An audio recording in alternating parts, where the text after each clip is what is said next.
The following is a short documentary film, which is created in an attempt to educate people about the history of Islam, from the beginning of mankind till the death of the last and final messenger of the God.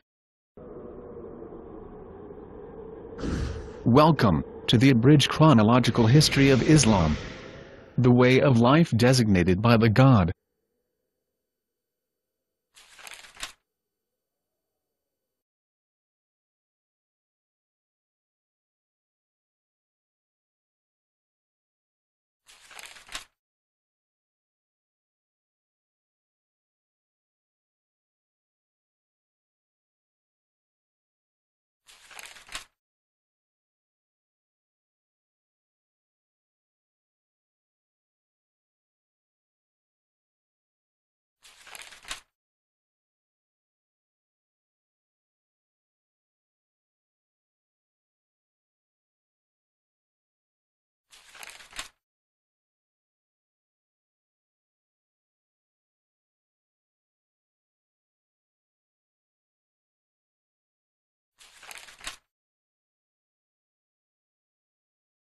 Allah. The God, He is just one, without a second. The only uncreated, and ever existing. The God is free from all needs. And all are His slaves, and are, under His ultimate supreme power. The God, is above the knowledge, wisdom, and comprehension of everyone and everything. And there is none, equivalent or comparable, unto Him. The God is the creator of all traits, and He has designated many traits for Himself. Islam. The way of life, designated by the God, where its followers, Muslims, acquire peace by submitting their will to the will of the God. The faiths and the beliefs of the Muslims are based on the Quran and the Hadith. Islam is a state of life, and the Muslims believe that God is just one, and creatures with free will, mankind and jinn, will have to answer for their deeds, on the day of judgment in the hereafter, to the God. Adam. The first human, a physical creature with spirit and free will, and a prophet, ordained to follow Islam by the God. Angel. A living spiritual creature, without free will. The only creations of the God, who have free will, and the intellect to recognize free will, are mankind and jinn. Creations with free will have the ability, and choice, to obey or disobey the God, for the living period of the worldly life, but, the creations without free will, does not have the understanding, choice or ability to disobey the God. Angels, have the understanding of free will, but they do not possess the free will. Satan. A jinn, a living spiritual creature, who has free will, is the Iblis, the one causes despair, who disobeyed the God, and despised Adam, sworn to manipulate the children of Adam, to make them worship, other than the one true God. And Satan whispers, into the heart of the children of Adam, to commit deeds, that, the one true God condemns, and impedes mankind, from obeying commandments of the God. And make them forget, and hopeless, about hereafter, and the day of judgment. Quran. The word of the God, and the last installment and fulfillment of the God's revelation, revealed to Prophet Muhammad, the last messenger of the God, gradually, in stages based on situations, for the final generation of mankind, before the end of this world. The verses of the Quran are known as ayat. Ayat means, communications, proofs, evidences, verses, lessons, signs, revelations, etc. The revelations, which were revealed to the previous generations and prophets before Prophet Muhammad, were corrupted and concocted by the followers of the religion, to make their evil actions legitimate. As there will be no other prophet after Prophet Muhammad to rectify the revelation of the God, from concoction or corruption, the God is going to protect the Quran for the last generation of mankind, and no one will be able to concoct or corrupt the Quran. Hadith. Hadith literally means sayings. When hadith is used in an Islamic context, it is referred to the sayings of the messengers of the God. Messengers of the God are blessed with two things, the word of the God, and divine wisdom. When messengers of the God, speaks from his divine wisdom, the followers preserves his sayings as guidelines. Before following any hadith, a Muslim has to authenticate whether the saying was truly said by the messenger of the God. When the Muslims today refers to the hadith, it refers to the saying of messenger of the God, Muhammad. The sayings of the messenger of the God Muhammad has been compiled and preserved by the companions and their students. There are sciences behind the collection of the hadith, and if anybody studies those sciences they will be able to ascertain the authenticity of the hadith. The God sent many prophets and messengers, like Enoch, Noah, Eber, Salah, Jethro, Job, Elisha, and many others, to every nation, in every generation, to protect mankind from the misguidance of Shaitan, and to manifest them, in a peaceful and civilized way of life. This way of life is known as the straight path, which will lead people to the Jannah, in the afterlife. Jannah literally means to be hidden out, a garden. In the Islamic context, Jannah is referred to the paradise. According to the Quran, Jannah is a place where all that the inner selves desire, all that the eyes delight, will come true, and people of Jannah will abide therein forever. No one knows what has been hidden for them of comfort as reward in Jannah, for the deeds of the present worldly life. On the other hand, those who are averse to follow the way of life from the God, even after comprehending it, will be propelled in the Nari Jahannam to abide forever, in their afterlife. Nari Jahannam literally means hellfire. The evildoers and the sinners will be recompensed for their deeds of their present life, in the afterlife, in the Jahannam. The Jannah and the Jahannam is beyond the imagination of any mind. In the afterlife, the God will deal every individual in truth, and with justice, and they will only be recompensed, for the which they have earned, in the present life of this world. Those who were unfortunate, and didn't receive message of the God by the messengers, will be tested in the afterlife by the God, and then destined either for Jannah or Jahannam. The Muslims strongly believe in the Qadr. Qadr is the belief that the God is all-knowledgeable, and He knows everything of the past, present, and the future, and the God has predetermined everything, and the knowledge of this predetermination has been hidden from His creation, except for the part which the God has revealed to His creation. According to the Quran, whoever is guided, is only guided for the benefit of his soul. And whoever errs, only errs, against his soul. And no bearer of burdens, will bear the burden of another. And never will the God punish, until the God sent a messenger. Therefore, the Muslims work on the righteousness to acquire goodness in their present worldly life, and for the afterlife. God commanded Adam, the first human being and a prophet, to build a mosque, meaning a sanctuary, a place of worship, where people could gather together to worship the one true God. Adam built a cuboid room, as a place of worship for the God, known today as Kaaba, which means a square, in Mecca, also known as Bakka. Allah, the God, has ordained mankind, to perform Hajj to the Kaaba, since the beginning of mankind. Hajj is a pilgrimage. It's a journey that Muslims make to unite together, from everywhere from the world, to pray and worship the God unitedly. After Prophet Adam, during the flood of Prophet Noah, the Kaaba got ruined, except for its foundation. Abraham was a prophet who was sent after Prophet Noah. He lived near Canaan. He had two sons, Ishmael and Isaac. His elder son Ishmael lived in Mecca, also known as Bakka, and his younger son Isaac lived in Canaan. Abraham and Ishmael were ordained by the God to rebuild the Kaaba, and thus they rebuilt Kaaba, on Kaaba's previous foundation. The Kaaba contains a black stone, which is from Jannah, the paradise. Jannah is the final and permanent abode for the Muslims, therefore, the black stone is a piece of home for the Muslims. The black stone can neither harm or benefit anyone, but is admired by all the Muslims.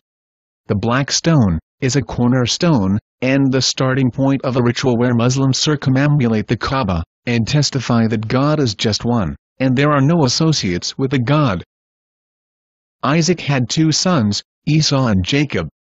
Jacob was also known as Israel. Jacob had 12 sons, and one of them was Joseph, who became a prophet.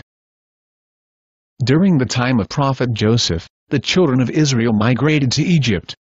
Generations later, another prophet, Moses, brought back the children of Israel from Egypt to the land of Canaan. During these periods, many of the children of Israel migrated to Sheba, present-day Yemen, and Khaibar. From Sheba, some sects of the children of Israel emigrated to Yatrib, and from there to Khaibar. The people of Mecca were Muslims and monotheists, that is, worshipper of one true God. But a few generations after Prophet Ishmael, they got misguided by the Satan and became mushrikun, meaning polytheists, who worship many gods, and pantheists, who believe that God and the universe are the same, and that God exists in his creations. The God sent his last and final prophet and messenger, Muhammad, from the family of Prophet Abraham, by the elder son Prophet Ishmael, in Mecca, about 570 years after Prophet Jesus, in the 6th century CE. Prophet Muhammad was chosen by the God as the savior of the last generation of mankind, who would guide mankind to salvation. Prophet Muhammad received prophethood at the age of 40, and started propagating monotheism to the people of Mecca. Many, among the people of Mecca, accepted Islam by his call. However, the polytheists of Mecca hated the concept of worshipping the one God, because that would mean their all other deities are false gods. Therefore, the mushrikun, the polytheists, started persecuting the Muslims. According to the Quran, the God can forgive any sin, if he pleases. For the sin of shirk, the sinner has to repent, make Tawbah, to become sinless. If anyone commits shirk, after the message of the God has been manifested to him, or her, and dies without seeking forgiveness, is destined to hellfire. Shirk is the greatest sin in Islam. Shirk literally means to make partners.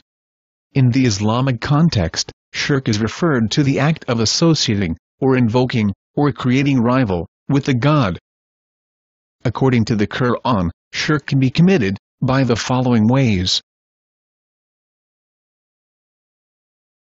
If anyone associate the credentials of the God with anyone or anything, or associate anyone or anything in worship with the God, is shirk, by association. Do they associate with him, the God, those who create nothing, and they are themselves created? Had there been within the heavens and earth gods besides Allah, the God, they both would have been ruined, in a state of confusion and disorder. So exalted is Allah, Lord of the throne, above what they attribute and describe. Allah, the God, has not taken any son, nor has there ever been with him any deity. If there had been, then each deity would have taken what it created, and some of them would have sought to overcome others. Exalted is Allah, the one true God, above what they attribute and describe. If anyone chooses to obey others, or himself, against the command of the God, is shirk, by creating rival. And of mankind, are some who take, for worship, others besides Allah, as rival. They love them as they love Allah, the one true God. But those who believe, love Allah, the one true God, more. If only those who do wrong could see, when they will see the torment, that all power belongs to Allah, and that Allah, the God, is severe in punishment. Have you seen him, who takes his own lust, vain desires, as his ilah, God, and Allah, the God, knowing him as such, left him astray, and sealed his hearing and his heart, and put a cover over his sight? Who then will guide him after Allah, the God? Will you not then be mindful, understand, receive admonition, remember? And when adversity touches man, he calls upon us, the God. Then when we, the God, bestow on him a favor from us, the God, he says, I have only been given it, because of my knowledge. Rather, it is a trial, but most of them do not know. They have taken their scholars and monks, as lords besides the God, and also the Messiah, the Son of Mary. And they were not commanded except to worship one God. There is no deity except him, Allah the God. Exalted is he, the God, above whatever they associate with him. A hadith has been narrated in relation to this ayat. Once, while the messenger of the God was reciting the above ayat, Adi bin Hatim said, "O messenger of the God, but they, Jews and Christians, do not worship them, scholars and monks." The messenger of the God replied, "They certainly do. They, scholars and monks, made legal things illegal, and illegal things legal, and they followed them. And by doing so they really worship them. And they set up rival to Allah, the God, to mislead from his path. Say, enjoy. But certainly, your destination is the fire." Narrated Abdullah. The Prophet said one statement and I said another. The Prophet said, "Whoever dies, while still invoking anything other than Allah, as a rival to Allah, will enter hell." And I said, "Whoever dies, without invoking anything as a rival to Allah, will enter paradise." If anyone invoke or pray to anyone or anything other than the one true God, or make anyone or anything as intercession, shafa'a, with the God, is shirk, by invocation. Who is more unjust than one who invents a lie against Allah, the God, or rejects his ayat? Those will attain their portion of the decree, until when our messengers, Allah, the God's messengers, angels, come to them to take them in death, they will say, "Where are those you used to invoke besides Allah?" They will say, "They have departed from us," and will bear witness against themselves, as they were the rejectors of truth, rightness and Islam. Those whom they invoke besides Allah, have not created anything, but are themselves created. And they worship other than Allah, that which neither harms them, nor benefits them, and they say, "These are our intercessors with Allah." Say, do you inform Allah of something He does not know, in the heavens or on the earth? Exalted is He, and high above what they associate with Him. And when my servants ask you, O Muhammad, concerning me, indeed I, Allah, am near. I, Allah, respond to the invocation of the supplicant, when he calls upon me.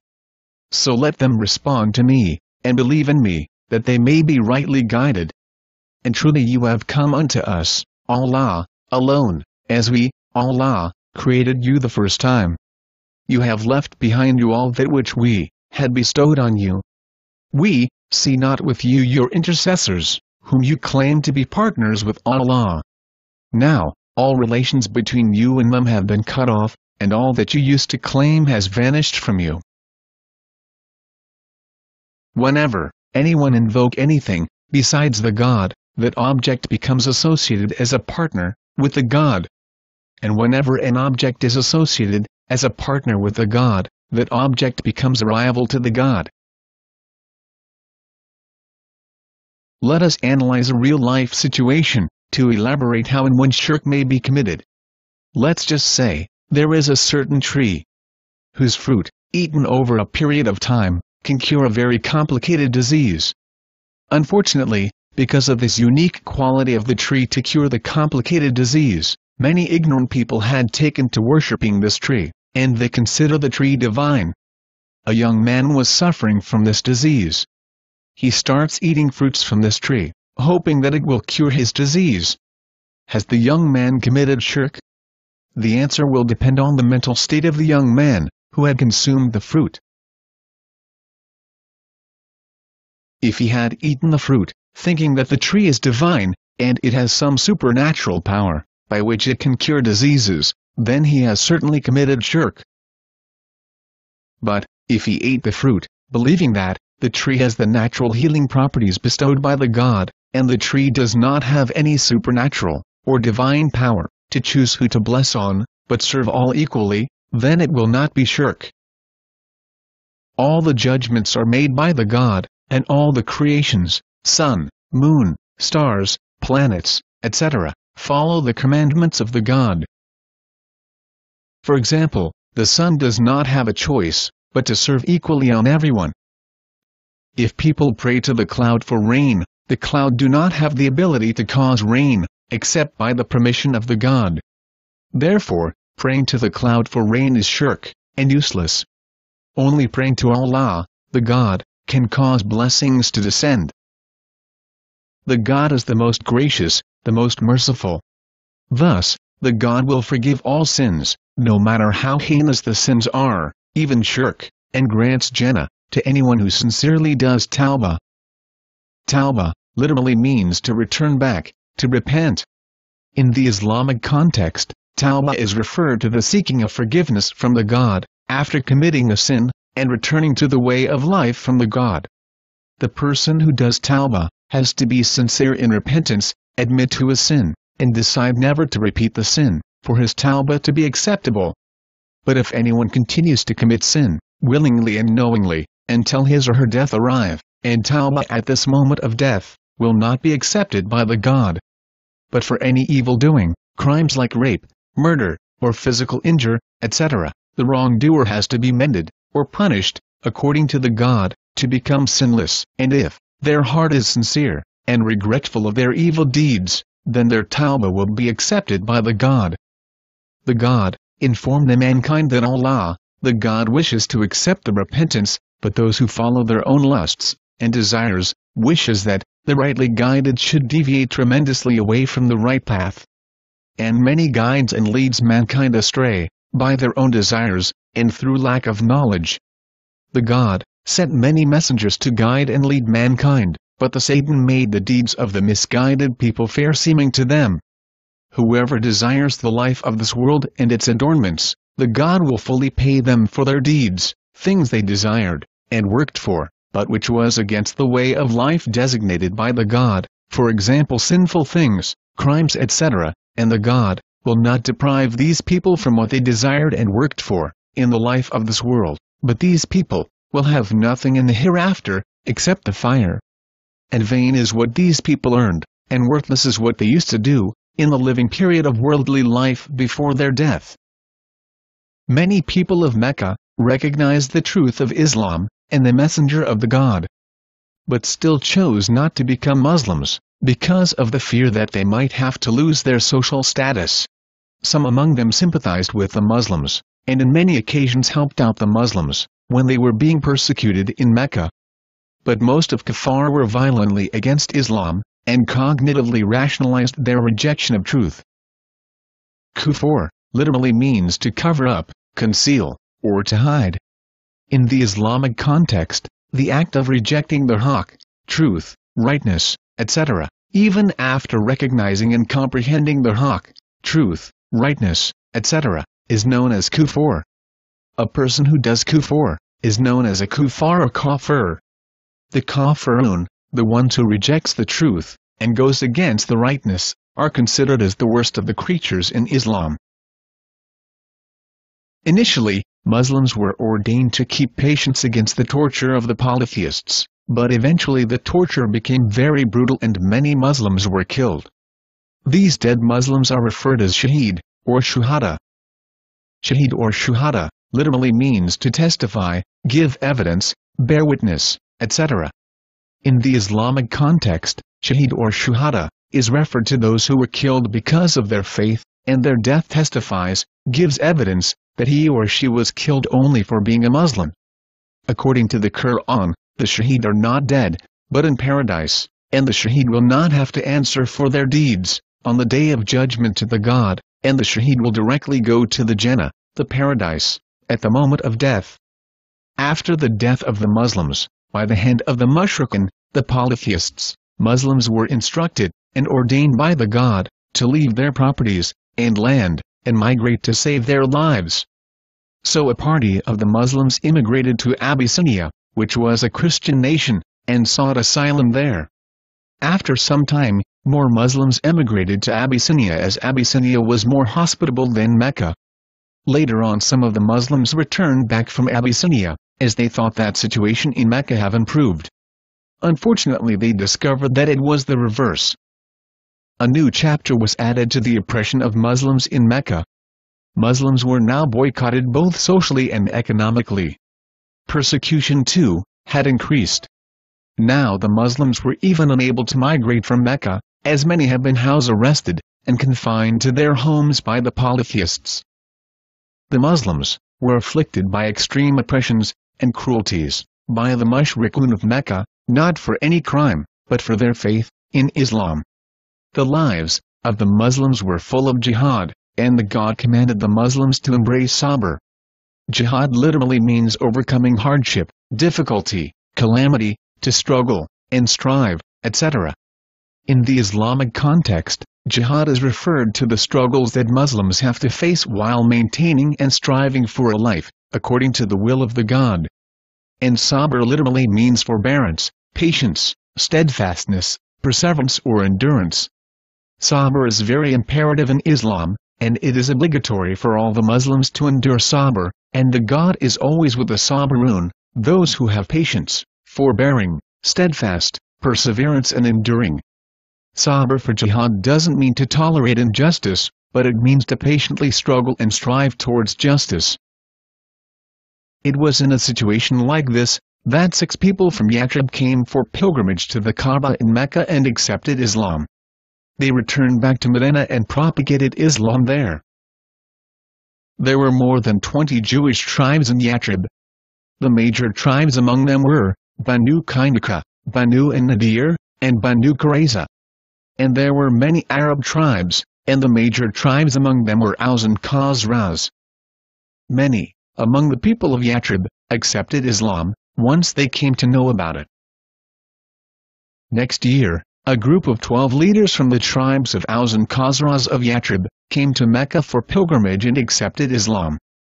They pledged to the Prophet not to join anything in worship, along with the one true God, not to steal, not to commit adultery, or fornicate, not to kill their children, out of fear of poverty, despising female children, etc., not to slander, or falsely accuse an innocent person, and not to be disobedient, when ordered, to do good deeds. The converts from Yatrib requested the Prophet for a scholar, who could preach and teach Islam to them in Yatrib, and teach them the way of life, that has been ordained by the God.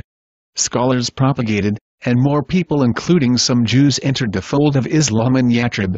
Thus, Yatrib became a sanctuary for the Muslims, where they could practice their religion, with liberty. Meanwhile, in Mecca situations deteriorated further for the Muslims, and persecution turned inhuman.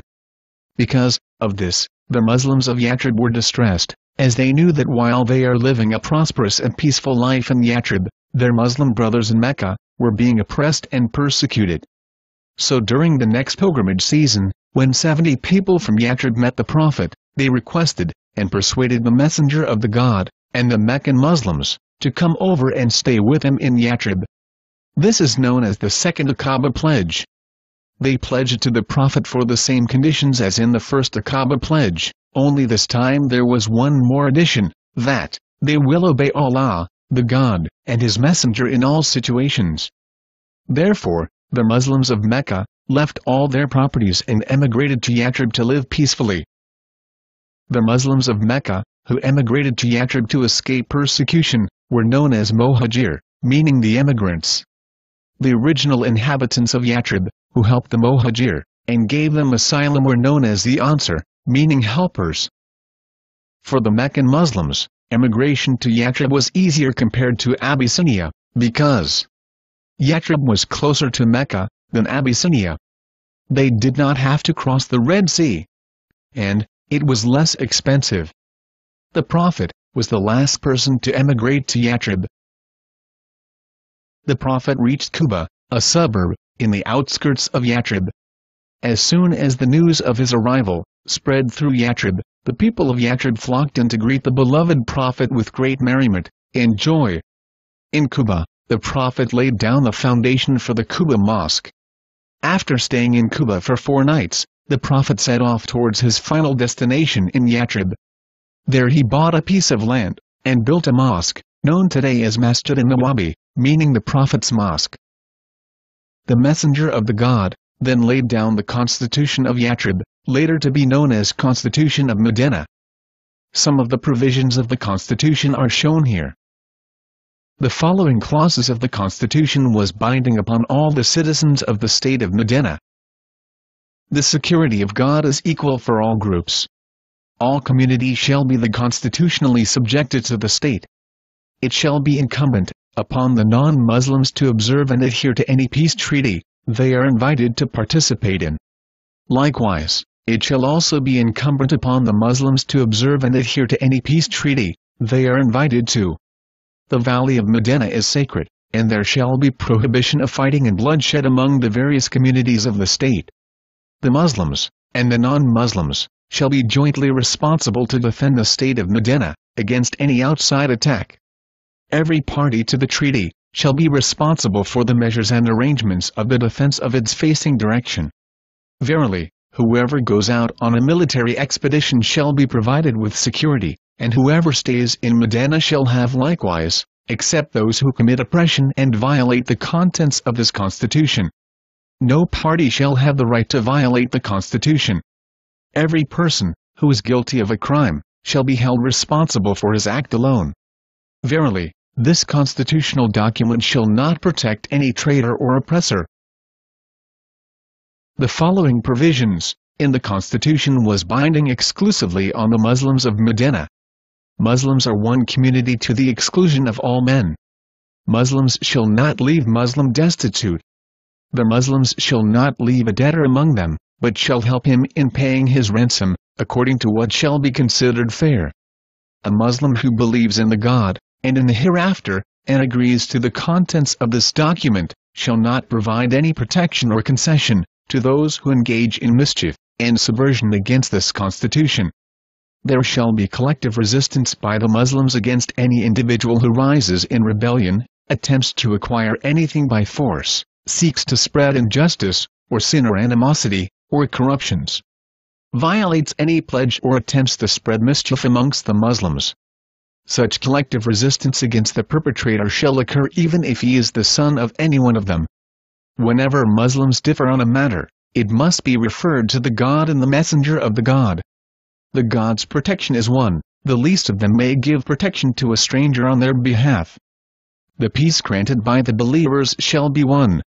If there is any war in the way of Allah, no Muslims shall make any treaty of peace with the enemy, apart from other Muslims, unless that is based on equality and fairness among all. The Constitution had the following provisions for the non-Muslims, that is the Jews, polytheists and other faiths in Medina. The non-Muslim shall be considered a community along with the Muslims. They shall be guaranteed the right of religious freedom, along with the Muslims. The right shall be conferred on their associates, as well as themselves, except those who are guilty of oppression, or the violators of treaties. They will bring evil only on themselves. Non-Muslim members have equal political and cultural rights as Muslims. They will have autonomy, and freedom of religion. The non-Muslims will be responsible for their expenditure, and the Muslims theirs.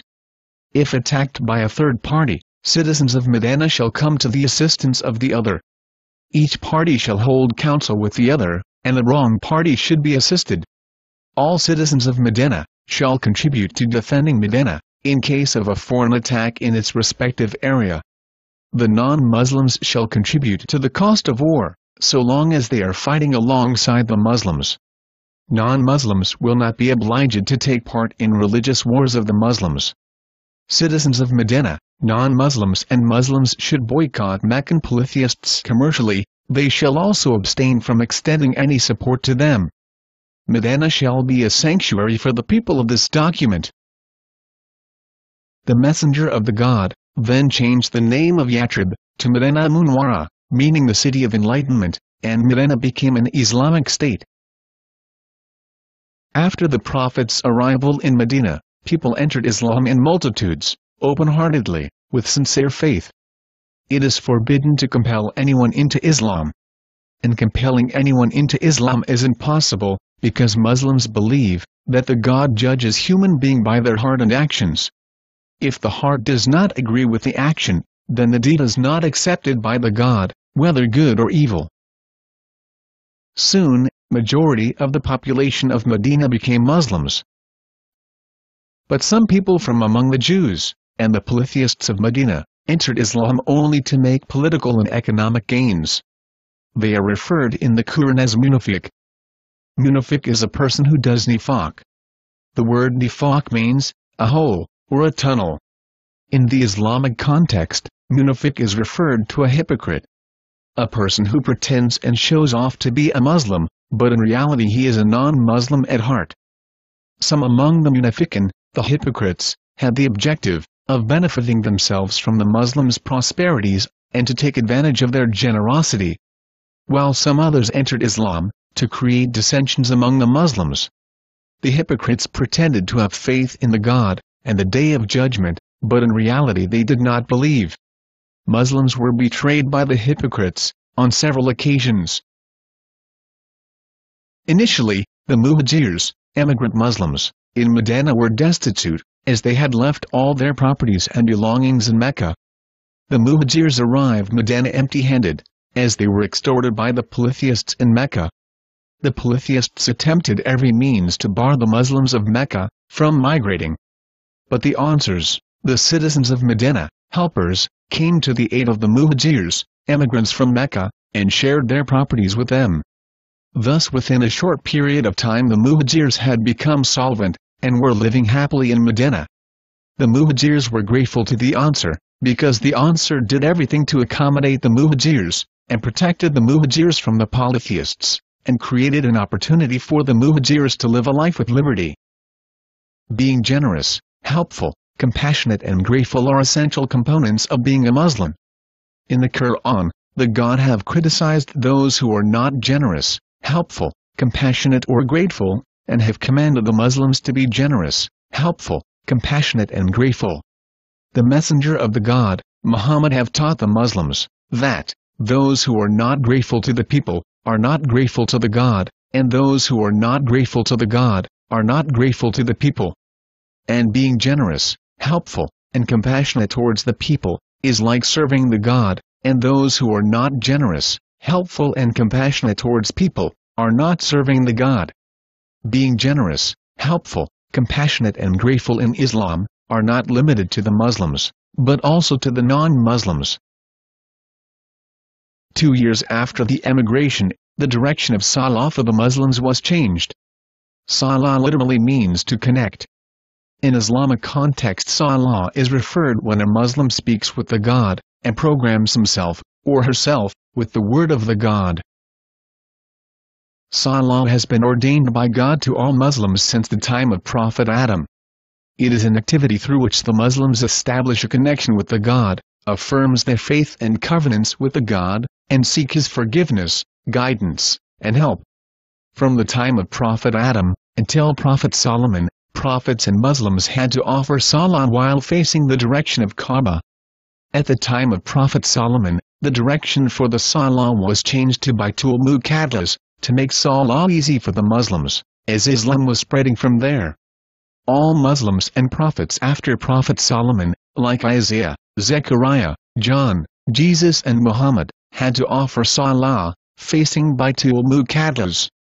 In the year 624 CE, God ordained to change the direction of Salah, to make Salah easy for the Muslims, because at that time, Islam was spreading from Mecca and Medina. Kaaba was designated as the direction for Salah for the final generation of mankind. Polytheists of Mecca did everything they could have done to assassinate the Messenger of the God, to prevent him from migrating to Medina. But their every attempt failed, and these failures were unpalatable for them. Ever since the migration of the Messenger of the God, the polytheists of Mecca were scheming and preparing to attack Medina. While Muslims were in Mecca, the God forbade Muslims to fight even in self-defense. As Muslims were few in number and helpless, fighting even in self-defense could have been fatal. In Mecca, Muslims had no choice but to accept the oppression, or to migrate. But, after migration to Medina, the God allowed the Muslims to fight for their right, justice, and to defend themselves. The God revealed, "Permission to fight has been given to those who are being fought, and were wronged. And indeed, Allah, the God, is able to give them victory. They are those who have been unjustly evicted from their homes, only because they say, 'Our Lord is Allah, the one true God.' And were it not that Allah tests one set of people by means of another, there would have been demolished monasteries, churches, synagogues, and mosques in which the name of Allah is much mentioned. And Allah will surely support those who support Him." Indeed, Allah, the God, is powerful and exalted in might. In the year 624 CE, the polytheists of Mecca were preparing for a great attack on Medina, and they were gathering every means to strengthen their army. A caravan of Mecca was bringing great provisions from Syria to Mecca, with only 40 guards. This information reached the Muslims, and they thought, this is a good opportunity to mend for their lost wealth in Mecca. As the Muslims were extorted by the polytheists of Mecca before the migration to Medina, Muslims had to leave their all lands and properties in Mecca. And if the Muslims are able to overtake this caravan, it will delay the attack from Mecca, and prevent the army of Mecca from getting more powerful. So the Muslims prepared an attack on the caravan. The Muslims were able to gather only 310 men, 60 from the Muhajir, and 250 from the Aanser. As there were only 40 guards with the caravan, the Muslims thought 310 men were sufficient to overtake the caravan, and the Muslims would have the upper hand.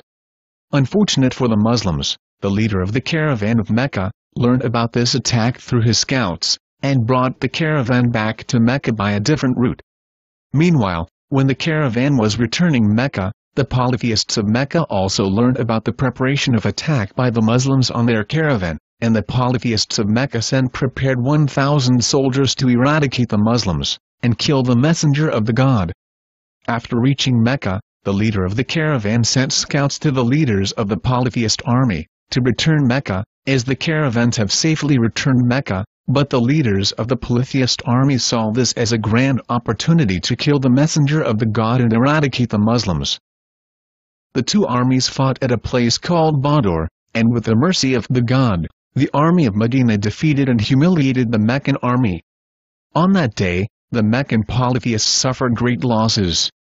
70 from amongst their ranks were killed, many of whom were nobles and leaders from the tribes of Mecca, and 70 more were taken captives. Only 14 were Shaheed, from amongst the Muslims. In the 6th century CE, war captives were either killed brutally or were enslaved and thrown into the life of hardship forever, but in Islam it is forbidden to treat inhumanly anyone. When the terms captives and enslavement are used in Islam, they are not meant in their conventional sense. In Islam, when enemies are captured during war, they are taken as captives, to ensure that the enemies do not get the opportunity to reorganize themselves and attack the Muslims again. Manifest guidelines have been given to the Muslims regarding the treatment of captives in the Quran, and the authentic Hadith of the Messenger of the God. The guidelines for treatment of the captives are as follows. Prisoners of war should not be killed unless they are guilty of war crimes. It is prohibited for Muslims to commit zina, adultery, fornication etc., or rape. It is illegal to separate related captives or prisoners of war. The captives should be guarded but not ill-treated. The Messenger of the God urged the Muslims to treat the captives well and give them priorities over themselves. The captives must be clothed and fed well in a dignified manner. Captives can get their freedom in any of the following ways. Captives can be ransomed for money. The money demanded will depend on the financial background of the captive. Captives may be set free after they have provided some sort of service to the Muslims for a determined period of time, for example, teaching Muslim kids to read and write, etc. Captives who swear that they will never raise their swords against the Muslims will be set free. Slave traders are considered as criminals in the Islamic society.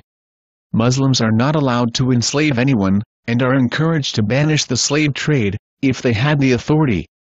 According to the Hadith, the Messenger of the God said, "The God will be the opponent in the afterlife, of those who sells people for a price." Therefore the Muslims are not allowed to enslave anyone, and sell them for a price.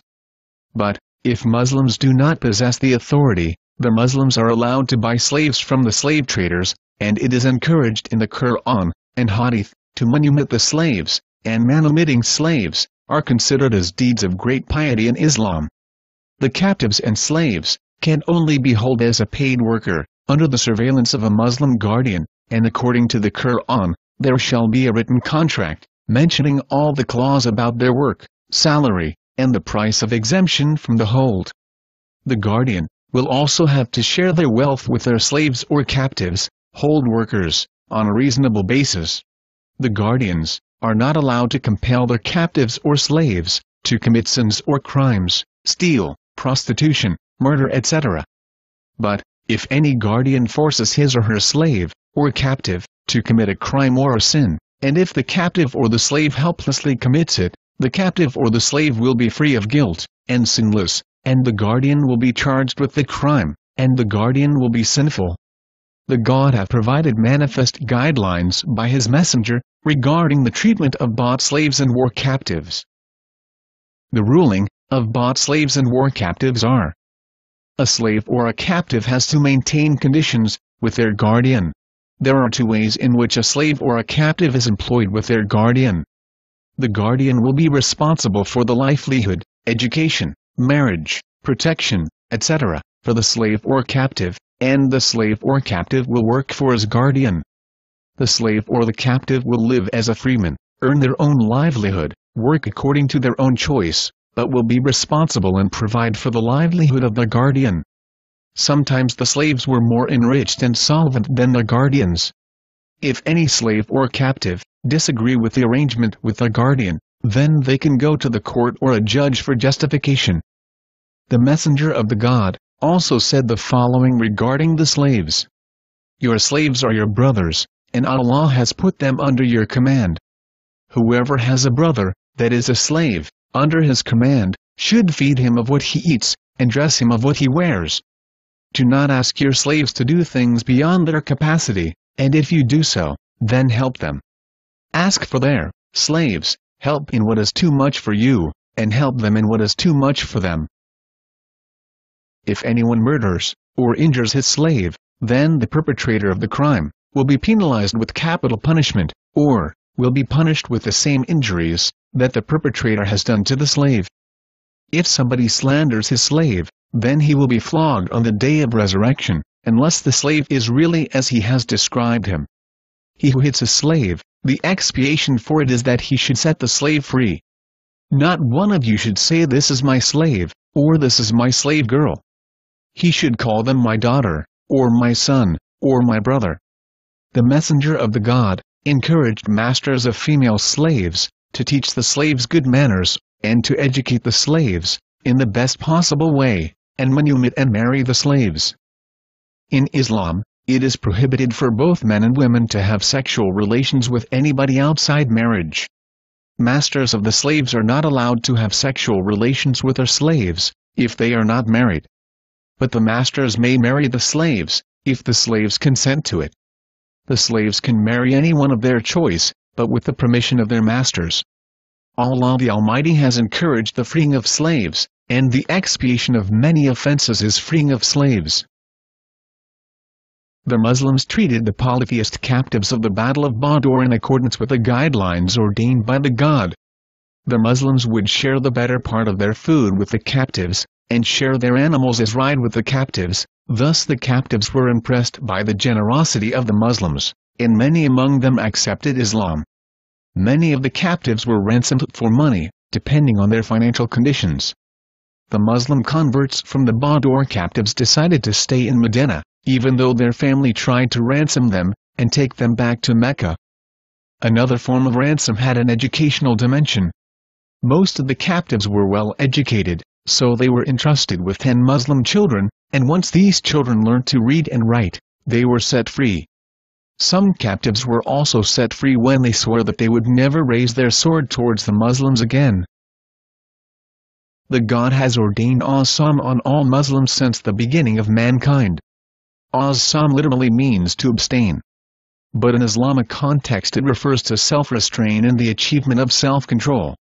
In 624 CE, the last generation of mankind were ordained by the God to keep As-Saum for the whole month of Ramadan.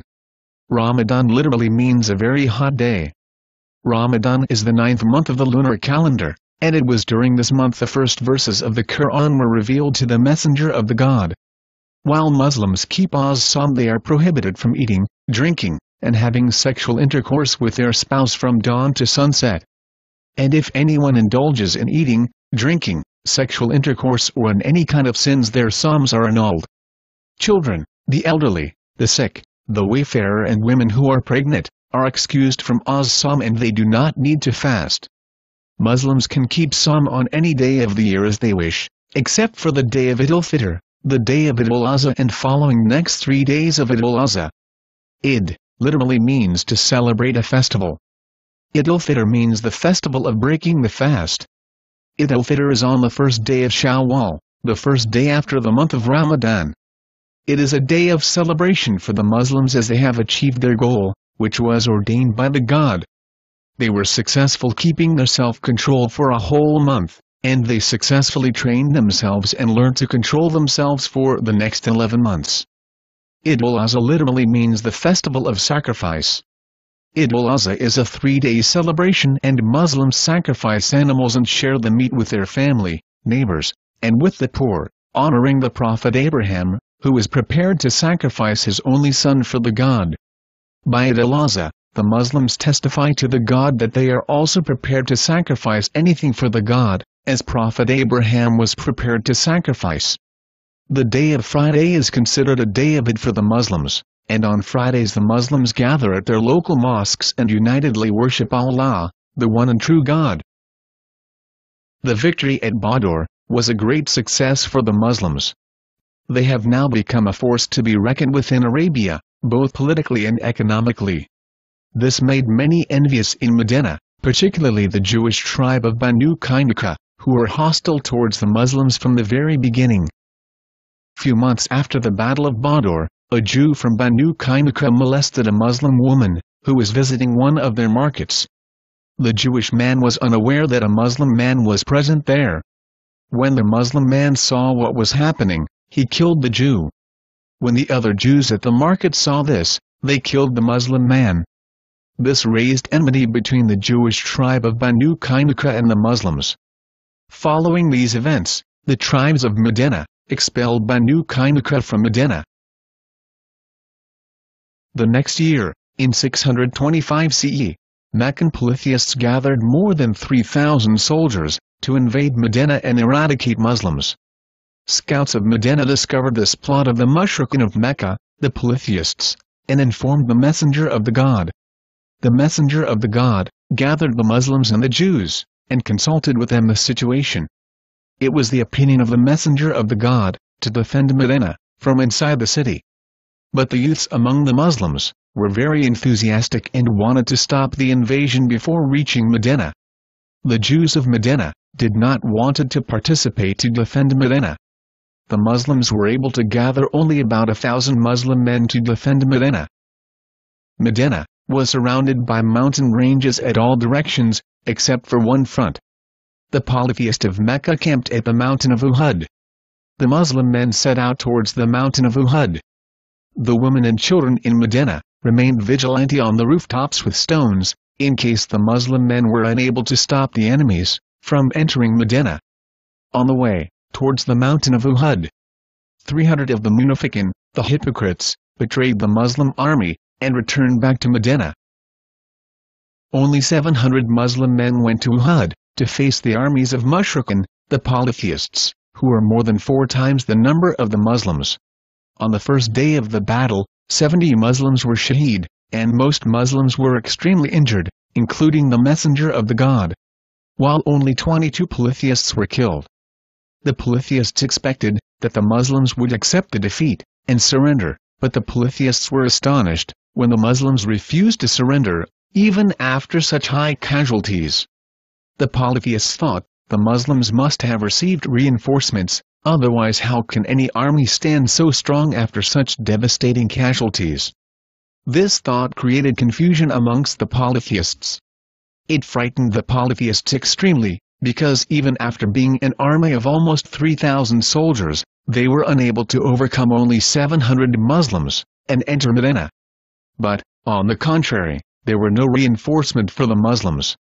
The Messenger of the God gathered the remaining Muslims on the second day, and prepared for the battle.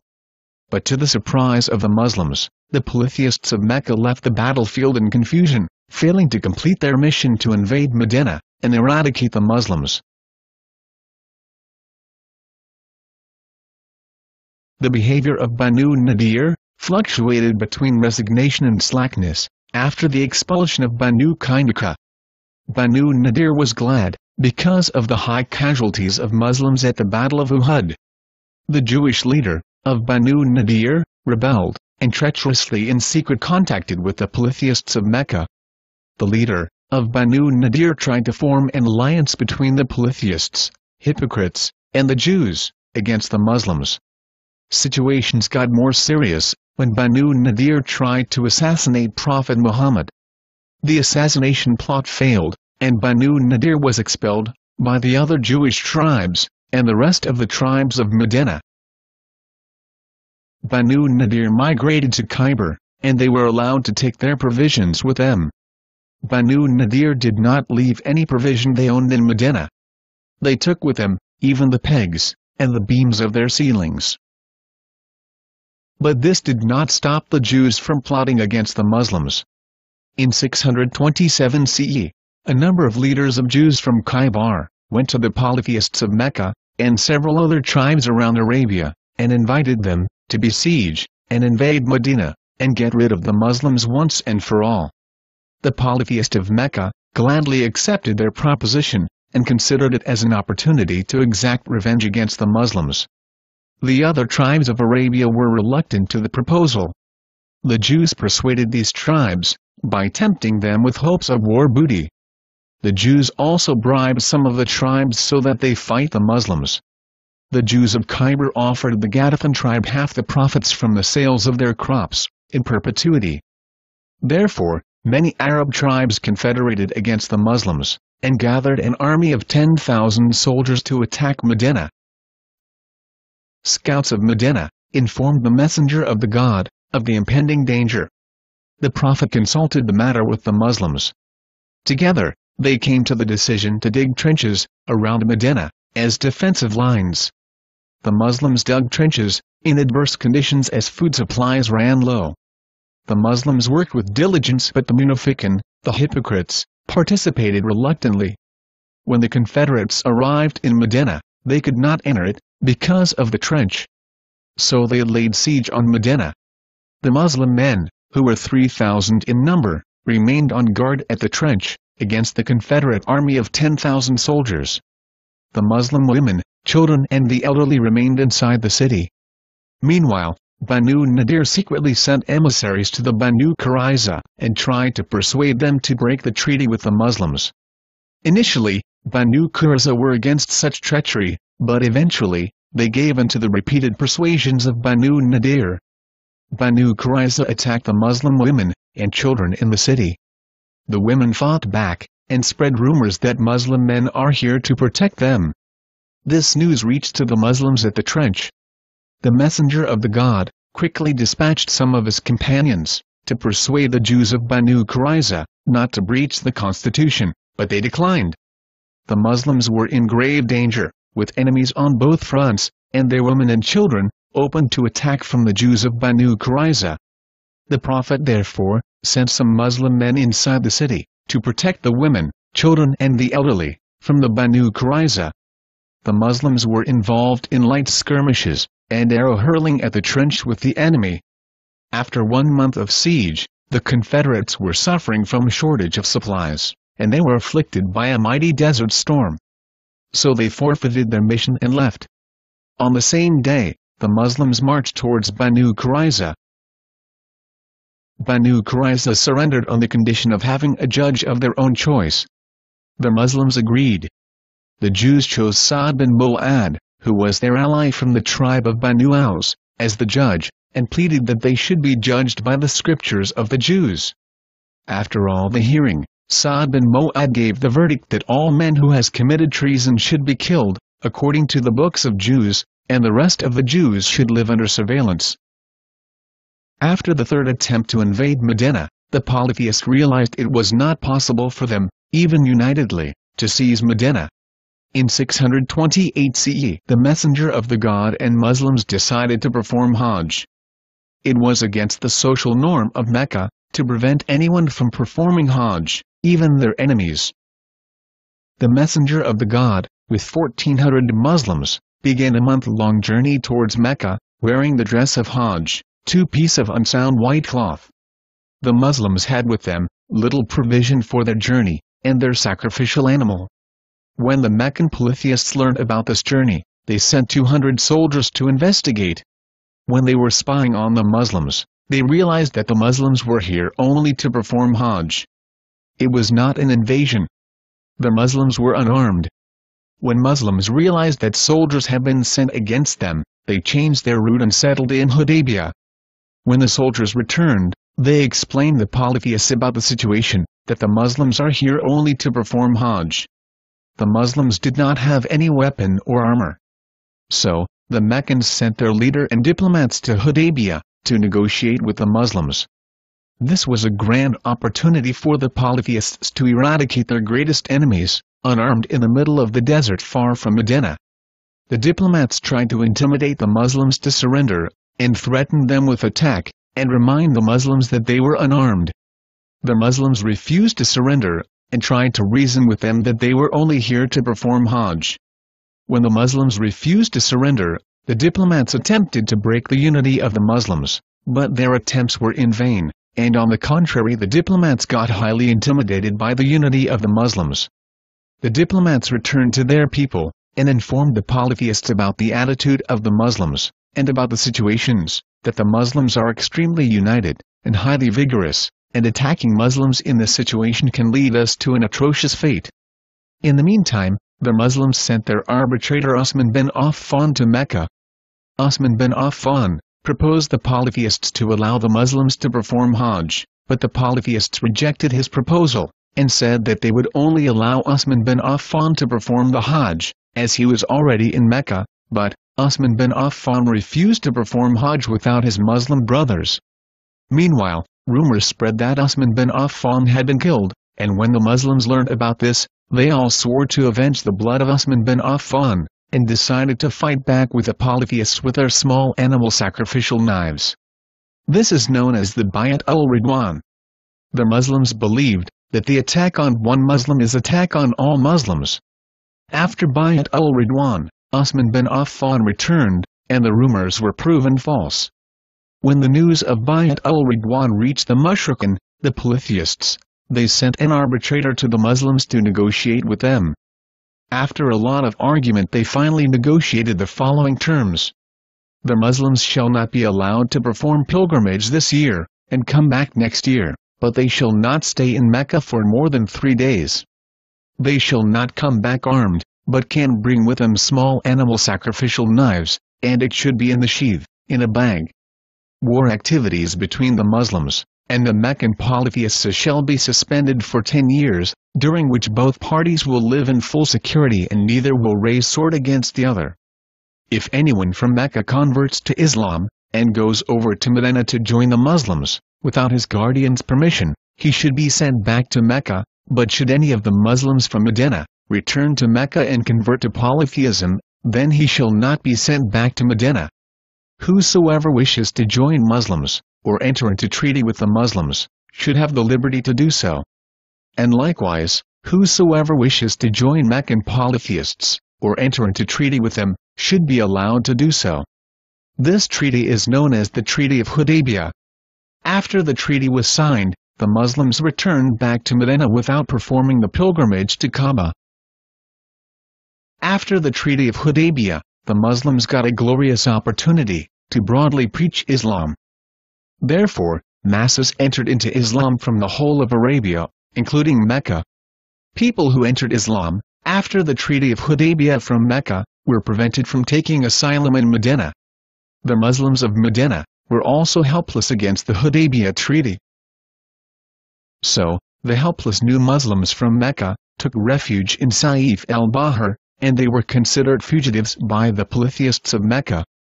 These helpless Muslims were living a life without any provision in the harsh mountains and deserts of Arabia. They had left their properties in Mecca, which were now seized by the polytheists of Mecca. With time, the number of the fugitive Muslims increased, and the polytheists started to hunt these fugitive Muslims. Helplessly to survive, the fugitive Muslims of the mountains retaliated against the polytheists of Mecca. The fugitive Muslims won't enter Mecca or Medina, but would rob the caravans of Mecca for survival, as they were not allowed to accept help for provision from Medina. After a while, these fugitives became unbearable for the polytheists of Mecca, because Mecca was a business state, and robbing their business caravans was causing great losses in their business. So, they contacted the messenger of the God, and requested to annul the fourth clause of the Hudaibiyah Treaty. And the fugitive Muslims were welcomed in Medina. Muslims are not allowed to create mischief on the land, and breach the peace of the society, or force Islam on anyone. But if there is a threat of life, or Muslims are prevented from practicing and propagating the way of life from the God, it is not only allowed but mandatory for the Muslims to defend and fight for their liberty. And if necessary and in power, invasion is also allowed to avoid attacks, and to defeat the hate-mongers and the evils of the society, and establish peace. Invasion is also allowed when peace treaties are broken, and all the attempts for pacification have failed. According to the Quran, Muslims are ordained to fight those who want to fight with the Muslims, but forbidden to transgress the limits. The Muslims are ordained to kill and expel those who have oppressed the Muslims, and have wrongfully taken their properties, and expelled the Muslims from their land. Fight is allowed until there is no more fitna, trial, tumult, tribulation, etc. If the non-Muslims cease enmity, then the God is oft forgiving, most merciful. Let there be no transgression except against Az-Zalimun, the oppressors. Indeed, the God does not like transgressors and oppressors. Muslims are not allowed to invade any nation with whom there is peace, Islamic or non-Islamic, or those who are non-Muslims, but they approaches the Muslims with their hearts restraining from fighting, as well as fighting their own people who are non-Muslims. So, if these people, non-Muslims, withdraw from fighting, and fight not against the Muslims, and offers peace with the Muslims, then the God has opened no way for the Muslims to fight against these peaceful people, non-Muslims. Then there are others who wish to have security from the Muslims, and security from their people, who desires to harm the Muslims. Every time these non-Muslims, who want security from the Muslims and their own people, are sent to temptation by their own people, they give themselves up to temptation. If these people withdraw not from the evil plotting, nor offer the Muslims peace, nor restrain their hands from harming the Muslims, then the Muslims are ordained by the God to seize them and kill them wherever these people are overtaken, battlefield. In the case of such people, the God has provided the Muslims with a clear warrant against them. If the non-Muslims are fighting collectively against the Muslims, then the Muslims are also ordained to fight collectively against the non-Muslims.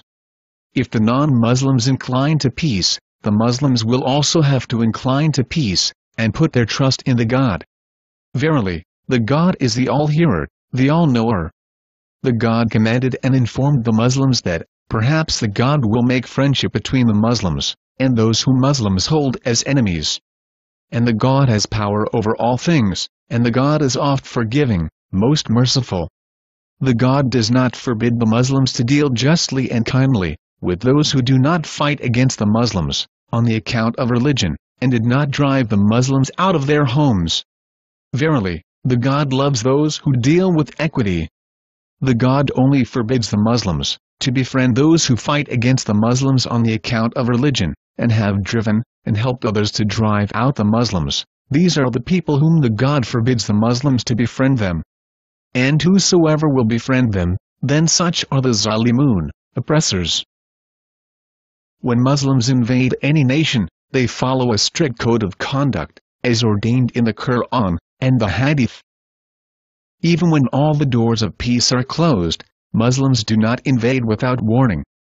Before any invasion, the Muslims offer 3 options to the inhabitants, to avoid the invasion. They are invited to peace treaties, afford the Muslims, and invited in Islam. If they agree, then there will be peace.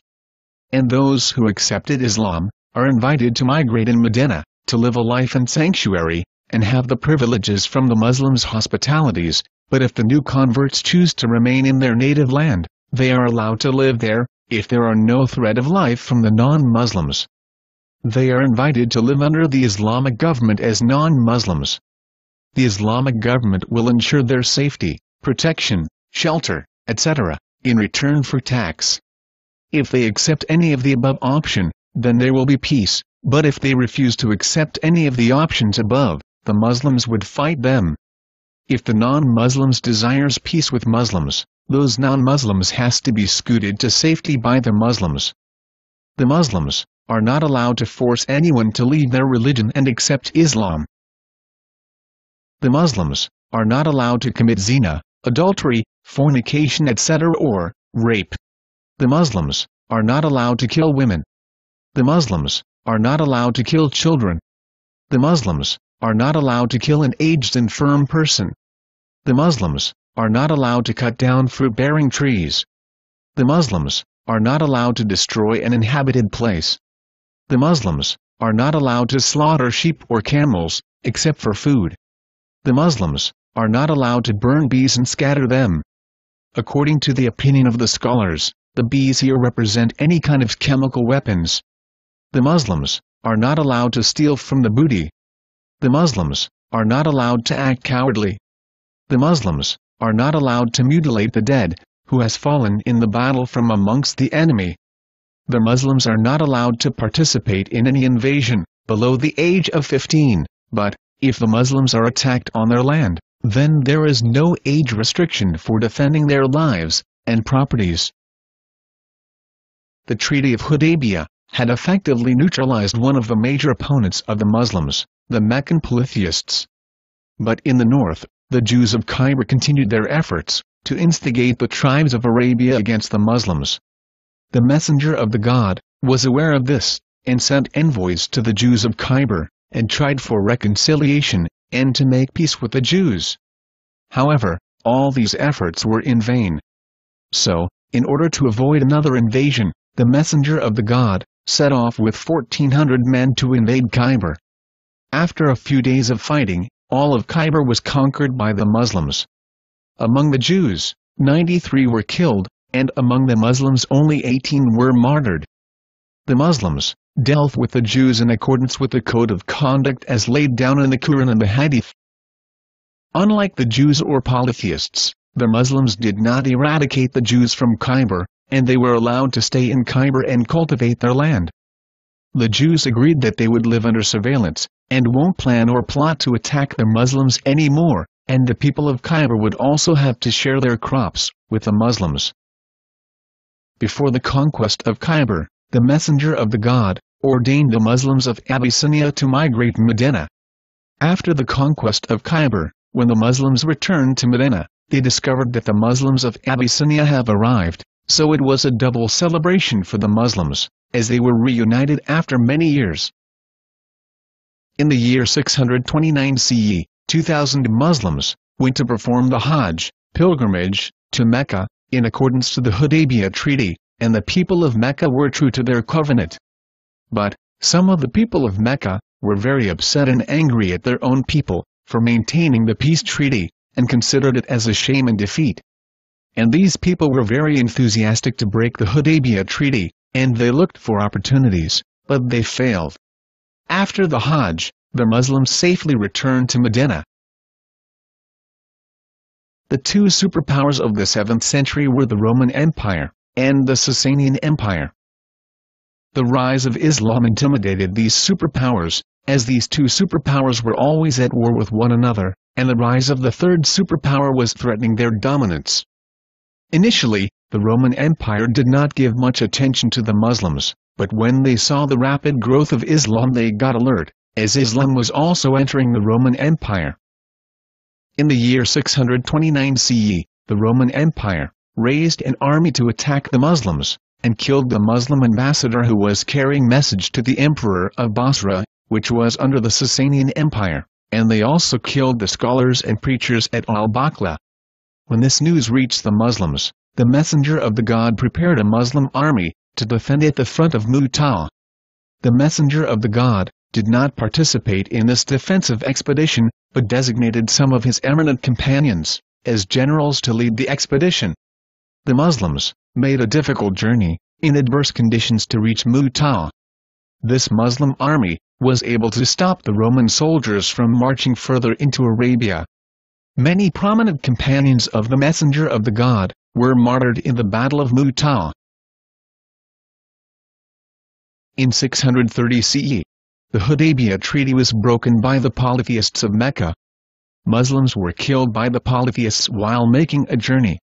The God revealed verses to the Messenger of the God, informing the Muslims that they are no longer obliged by the treaty. The God commanded the Muslims to take action against those who has broken the covenant. Since the Hudaybiyah Treaty, Muslims were able to propagate Islam colossally, and reach out towards the bulk of Arabia. Majority accepted Islam with open heart. The Muslims organized 10,000 soldiers to conquer Mecca. People of Mecca were unaware about this attack, and when they saw the huge Muslim army, they had no choice but to surrender. People of Mecca did not try to defend their city, and the Mecca was conquered without bloodshed. In addition to the previous conditions of the warfare, the Messenger of the God gave these conditions. The Messenger of the God announced that the properties and wealths of the people of Mecca are safe. The people of Mecca are safe, as long as they do not rebel, and whoever confines themselves in their house are safe. Few rebels tried to agitate the people of Mecca against the Messenger of the God, but they were condemned by the people of Mecca, and 17 rebels were listed for death penalty, but many of them were forgiven, when they promised to stop creating mischief on the land. After the conquest of Mecca, majority of the people of Mecca entered into Islam. Many of them were already Muslims, but they were afraid to reveal their true religion, in the fear of prosecution. The hearts of the polytheists also softened, when they saw the positive attitude of the Muslims towards the polytheists, even after such bitter history. The Messenger of the God established peace and regulations in Mecca, and gave the ruling of Zakat and Jizya, to elevate the society and established equity. The God has ordained that all the Muslims who are financially solvent has to pay from their yearly saving 2.5% in charity to the poor and the needy of the society. This is known as Zakat.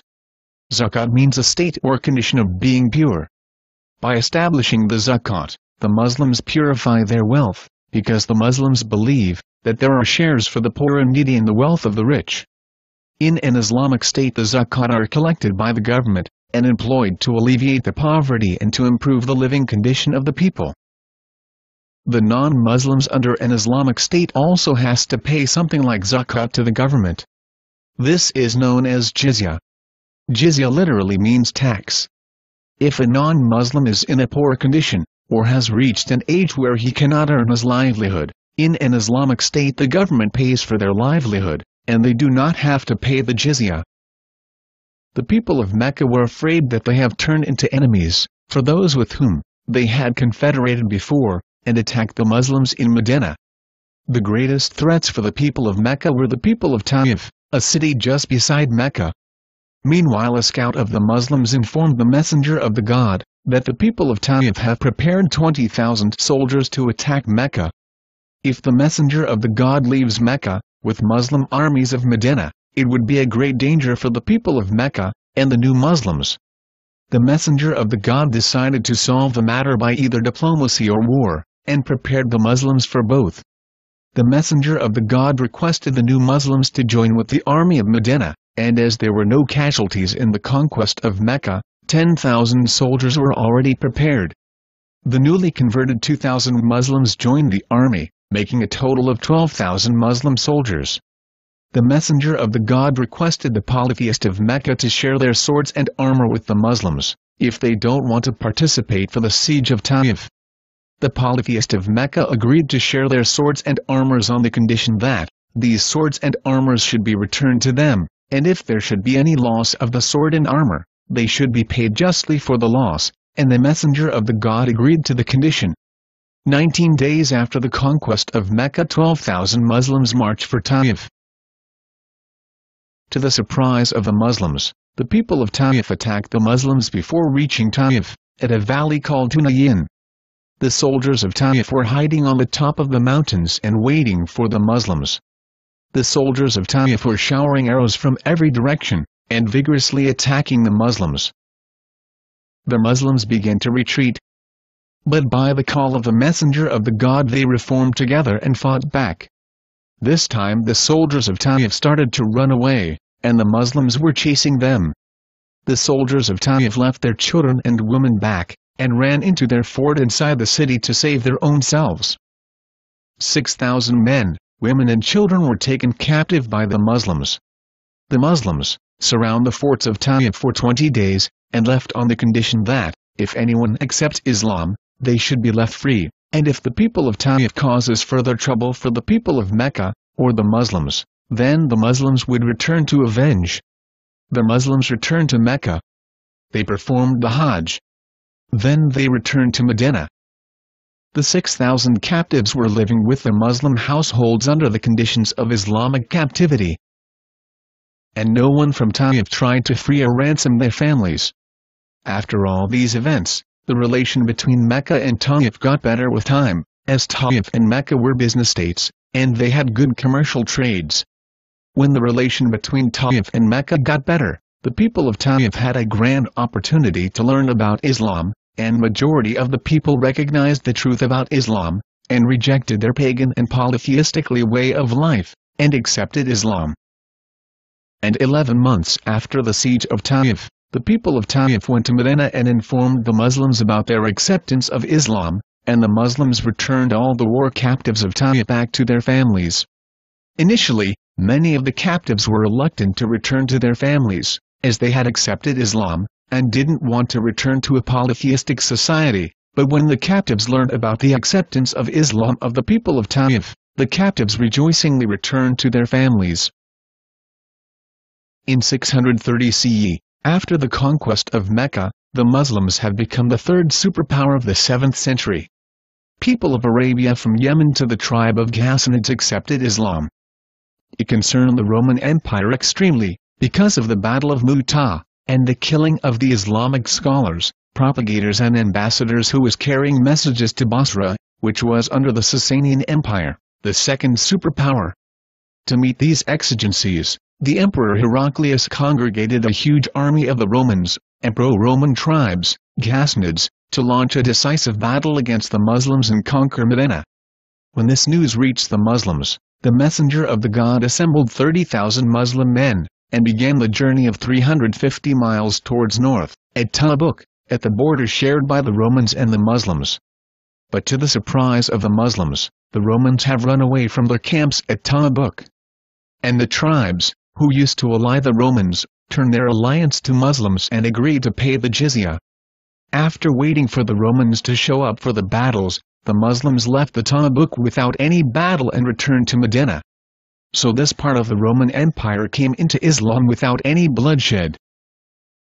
In 632 CE, the messenger of the God decided to perform the Hajj. Huge crowds of Muslims from all over Arabia joined him for the Hajj, to Mecca. During the Hajj the messenger of the God gave speeches, and stated the following. O people! Listen to what I say. I do not know whether I will ever meet you at this place once again after this current year. It is unlawful for you to shed the blood of one another, or take unlawfully the fortunes of one another. They are as unlawful, as shedding blood on such a day as today, and in such a month as this prohibited month, and in such a sanctified city as this sacred city. Behold! All practices of paganism and ignorance are now under my feet. The blood revenge of the pre-Islamic time are remitted. O people! Fear Allah, concerning women. Verily, you have taken them on the security of Allah, and have made their persons lawful unto you, by words of Allah.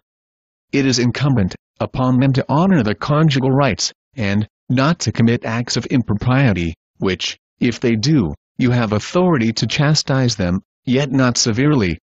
If your wives refrain from impropriety, and are faithful to you, clothe and feed them suitably.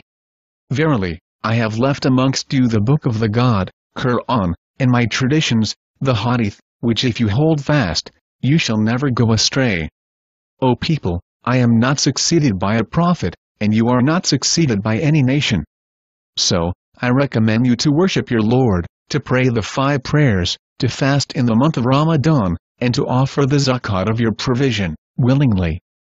I recommend you to do the pilgrimage to the sacred house of your Lord, the God, Allah, and to obey those who are in charge of you, then you will be awarded to enter the paradise of your Lord, the God, Allah." Then the messenger of the God asked the audience, "Have I not delivered the message of my Lord, the God, Allah?" The audience replied, "Yes, you have." The Prophet then said, "O Allah, bear witness. Let him that is present convey the message unto him who is absent. For haply, many people to whom the message is conveyed may be more mindful of it than the audience here." As soon as the messenger of the God, accomplishing delivering the speech, the following verse of the Quran was revealed to him.